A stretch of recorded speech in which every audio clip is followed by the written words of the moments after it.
আদা কুচি আর রসুন কুচি করে নিয়েছি সেটা আমি পরে কিছু পেঁয়াজ কুচি দিয়ে দিলাম।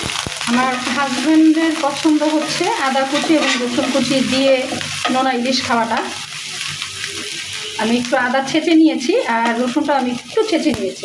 এরপর আমি আলু ছোট ছোট করে কিউব করে নিয়েছিলাম, সেই আলু কিউবটা দিয়ে দিলাম।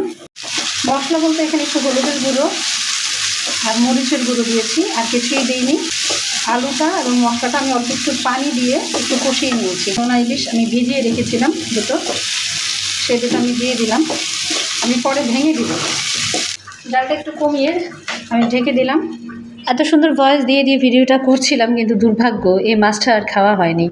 এই মাছটা এই পর্যায়ে আসার পর আমি পানি দিয়ে আবার কষানোর জন্য একটু রেখেছিলাম আলুটা শুদ্ধ হয়েছে কিনা চেক করে, তখন ভয়েস দিচ্ছিলাম। তারপর আজান দিচ্ছিল দেখে এই ভয়েসটুকু আর দিইনি, কিন্তু বান্ধবী আসছে, বান্ধবীর সাথে কথা বলে দেখি মাছ পুড়ে ছাই।